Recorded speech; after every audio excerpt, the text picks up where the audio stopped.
December is here, the month of December. December 1st, this Sunday, week 13. Is it finally time to start fading the public? Will they give it some back after taking in October and part of November? I've got the 3 most public sides and 3 bonus plays, the 6 most public plays this weekend in the NFL, including your Sunday and Monday night games coming up right now.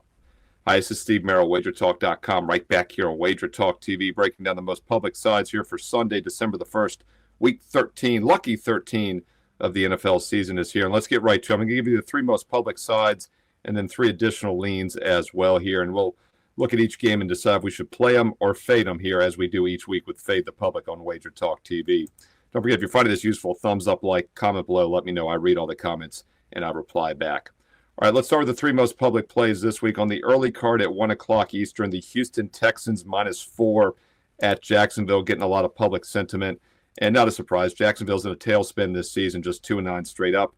However, they do get some good news. Trevor Lawrence is expected back in the starter spot this week. You know, when playing these ugly underdogs, we always look for a catalyst, a reason to play them. And that obviously is a pretty good reason to play the Jags with Trevor Lawrence back at quarterback. And they've had absolutely no rushing attack. The last 4 weeks, they've had 90 rushing yards or less in every game. So Lawrence will have to throw the ball well here to have some success.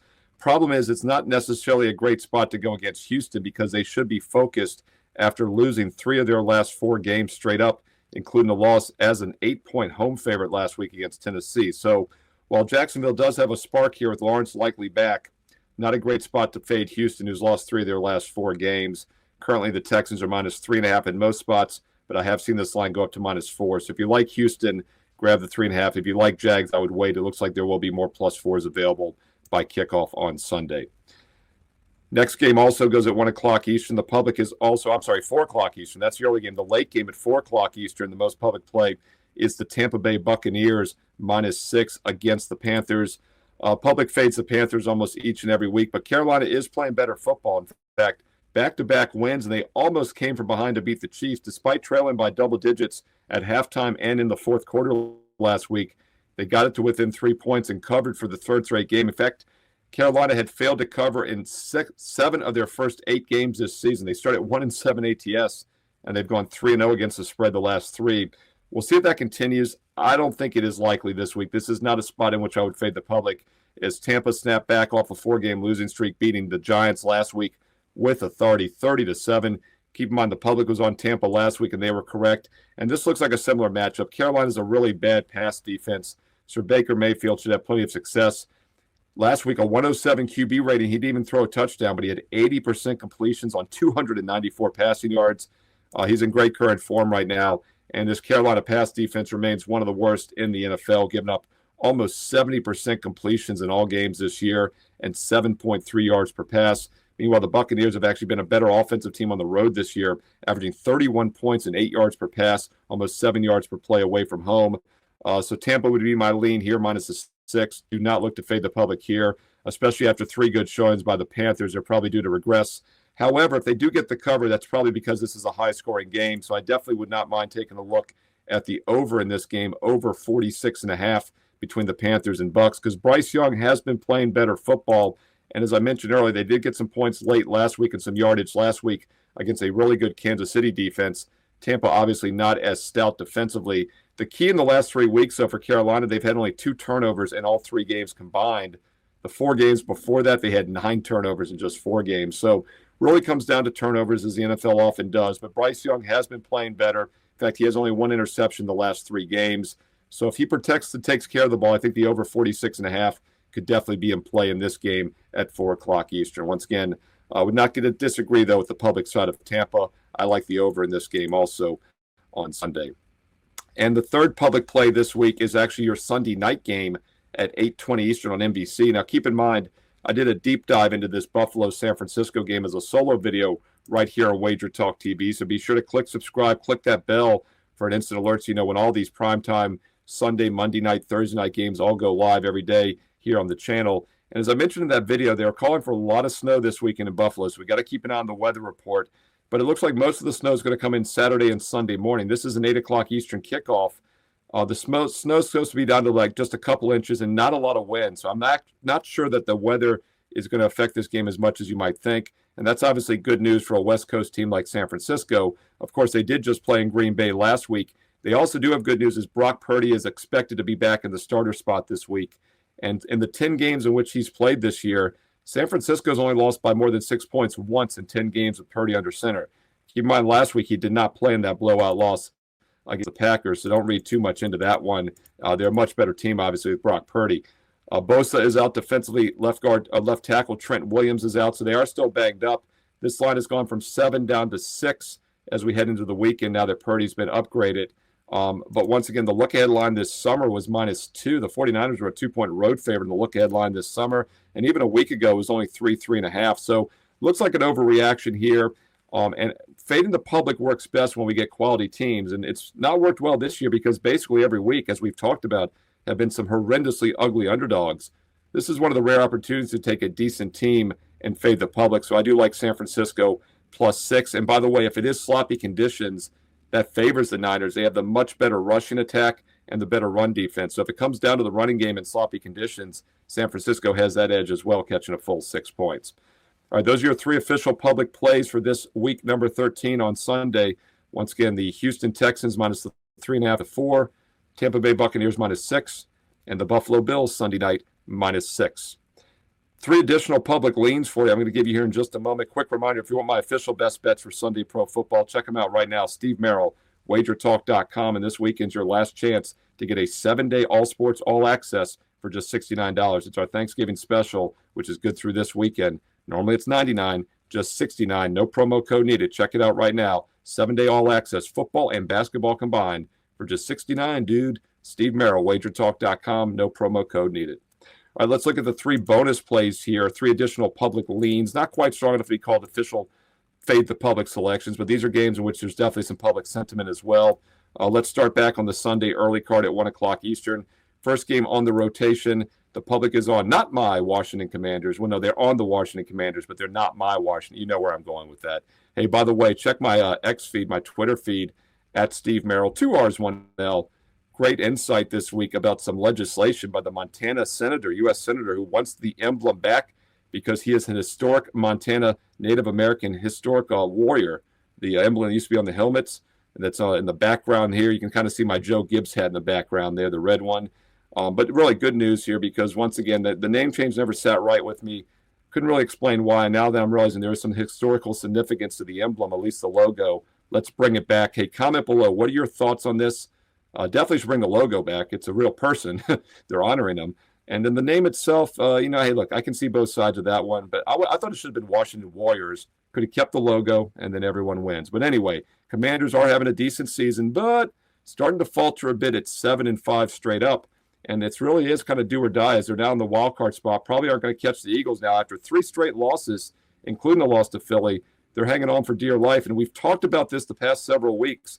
Rookie quarterbacks start to fade in the second half of the season for several reasons. First of all, the fatigue factor. Also, teams start getting more film on them. And Jaden Daniels' numbers really have dropped. In fact, it goes back to that game on October 20th when he was injured early against the Panthers.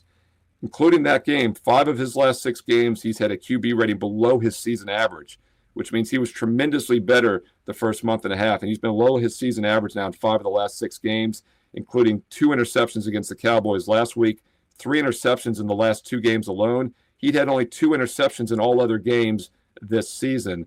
So it does look like Daniels is really fading. 3 picks in 2 games, and he'd had only 2 picks in his first 10 games. Can the Titans take advantage of that? We will see. But, Will Levis is now back under center. The last 3 games in November since returning from that injury in mid-October, he's been fantastic. He's at a QB rating of 127, 85, and 123 the last 3 games, well above his season average. So we really have 2 quarterbacks heading in opposite directions here. And the Commander pass defense is still very suspect. So I think you could definitely make some cases for Tennessee here as a live dog +6. And don't forget also the over 44.5 could be in play with the Titans playing much better offensively here in recent weeks. Really just comes down to how well Jaden Daniels plays for the Commanders. But I think this is a spot where we could fade the public, and maybe we're getting a more decent team than the overall 3-8 record. Actually, 3-8 straight up, 2-9 against the spread.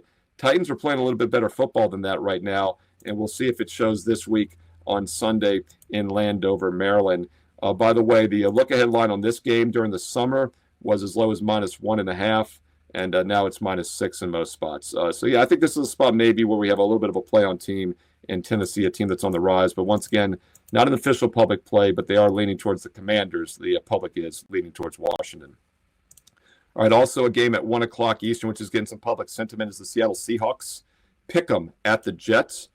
Another situation in which you can maybe say you're getting a semi-quality team with the Jets. I know the record doesn't necessarily indicate that. New York is also just 3-8 straight up and also against the spread on the season, but that's why this line is only a pick 'em.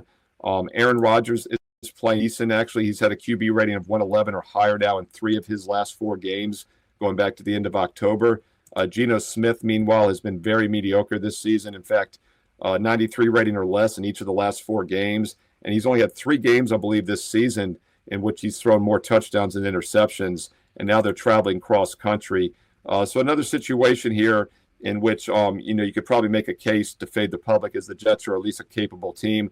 The best play in this game actually might be the over 42 points. We'll keep an eye on the weather in New York Sunday afternoon. But once again, Jets should be able to move the ball against a very suspect Seattle defense, especially since Rodgers is in good current form. And Seattle's had really absolutely no rushing attack here in recent weeks. In fact, they've had 94 rushing yards or less in 3 of their last 4 games, which means they're going to have to throw the ball a good amount, which could lead to some points for Seattle as well. Both teams should have success throwing the ball in this game. Jets probably the better defensive team and really the quarterback in better current form. Jets are a spot we maybe could fade the public here. Also would take a look at the over, would not disagree with the over 42 between Seattle and the New York Jets at 1 o'clock Eastern. And then finally, your additional lean is the Monday night game. And once again, I did do a deep dive video on this Monday night game for Browns-Broncos, so check that out in full here on WagerTalk TV. But not surprising, the public is on the Broncos once again. Almost every single week they've been on Denver, and almost every single week I've agreed with them. In fact, the last 3 weeks, the Broncos have been a public selection, and they've gone 3-0 against the spread. And hey, look, we don't blindly fade the public. I was on Denver once again last week with a strong best bet. In fact, we've had them now 3 straight weeks against Kansas City, Atlanta, and the Raiders. I don't disagree. They remain an underrated team. The public is on them, but for good reason. It's the correct side in this game, in my opinion. Denver -5.5. This line was 7 look ahead or last week, and now it's 5.5 because Bo Nix is on the injury report, but he's expected to play. He had a back injury last week early in that game against Las Vegas. They actually came from behind to win. He's thrown every pass attempt except 3 this season. The receiver Sutton has 2 pass attempts, and the punter Dixon has 1. So no other quarterback has thrown a pass. So if Nix isn't playing, then all bets are off. Stidham is the backup. Also, they have Zach. So they've got Zach Wilson, the former Jet BYU quarterback. So they have some experience in the backup spot, but that's not what we want to see. But Bo Nix is expected to play. Keep an eye on that injury, but I like the Broncos here -5.5. I would not fade the public on Monday Night Football. And once again, if you want more details on that game, check out my solo standalone video here. I do all the Sunday night and Monday night games, so click subscribe and click that bell for an instant alert so you never miss any of these free play videos when they go live here on WagerTalk TV. Hey, also, thumbs up, like, and comment below. The more comments, the more thumbs up, likes, the more videos I do each and every day. It's that simple. Really do appreciate the support, and I honestly read all the comments and reply back. Where do you agree or disagree with the public sides this week? Play them or fade them? Which ones do you like? Hey, throw in some player props. Some of you do really well at the player props. Include those as well, and drop some analysis if you have the time. Let's learn and earn and win together here on WagerTalk TV. I honestly believe we have the sharpest and smartest viewers right here on WagerTalk TV. And once again, if you want my official best bets for not only Sunday NFL, but college football, also NBA, college basketball each and every day, now you can get a 7-day sampler for just $69. It's a Thanksgiving special through this weekend. 7 days and nights of football and basketball combined for just $69. That's less than $10 a day. That's only $2.50 per sport each day. No promo code needed on my page right now, Steve Merril, WagerTalk.com. Or if you're ready to take a long-term investment approach, hey, look, treat yourself on this Black Friday weekend, Cyber Monday, whatever you want to call it. Don't wait. Don't make a New Year's resolution a month from now. Get on board right now for the next 365 days and nights for just over $1 per play with promo code SM365. It's an instant $811 discount off my 1-year all-access, all-sports subscription, and it gets it down to just over $1 a play. Look, over the last year, the last 365 days, my clients have won over 170 units on best bets, and there's another 365 days about to start when you sign up. It's never too late. I've won consistently now for 29 straight years as a full-time professional handicapper, and it's quite simple. If I have a best bet that I am personally using, my clients get it as well. And I'm very selective, 1 to 3 plays per day on average, and that selectivity pays off. Up over 170 net units of profit over the past year. Multiply your bankroll by 1.7. That's what you would have won. If you started with the $10,000 bankroll, you now have $27,000 1 year later. Get on board for the next 365 days and nights and save big with promo code SM365. Gets it down to just over $1 a play. Steve Merril, WagerTalk.com. Look, it doesn't matter if you get a 1 day, a 1 week, a 1 month, a 1 year. Every client's getting the exact same games I'm personally using. And right now, you can also recap the best bets on a daily basis and follow along until you're ready to get on board. Win or lose, I show the best bets afterwards on the page every single day. You can go check the last 20 at any time you'd like, and you can click on any of them afterwards to read the analysis that my clients got, so you get a feel for how I handicap. Look, I don't hide anything. We're not going to win every player every week or even every month. It doesn't work that way. That's why you have a bankroll, use proper money management. But we come out ahead big time. 170 units in 1 year proves that. 29 straight winning seasons proves that. And the fact I put my best bets up every day, win or lose, proves that I'm not hiding anything. If you're new to Wager Talk, if you're new to sports betting, I highly recommend checking out my page every day. Read the recaps of the best bets each day. Read the analysis. And also, don't forget about the daily free play. I'm very selective, which means that last cut I put up as a free play every day for everyone as well. And they do well. They win it long term as well. If you want to win, get in the habit of checking out my page on a daily basis. And then when you're ready to get on board, try the 1 week sampler or the 1 year Big Daddy. Either way, you're saving big. Steve Merril, WagerTalk.com. Hey, get there quicker, including that free Sunday NFL play right now using shortcut WT.buzz/SM. Follow me on social media as well at Steve Merril, 2 R's, 1 L, at Steve Merril on X and Instagram. And stay tuned here to Wager Talk TV. There's plenty more free play videos coming up next.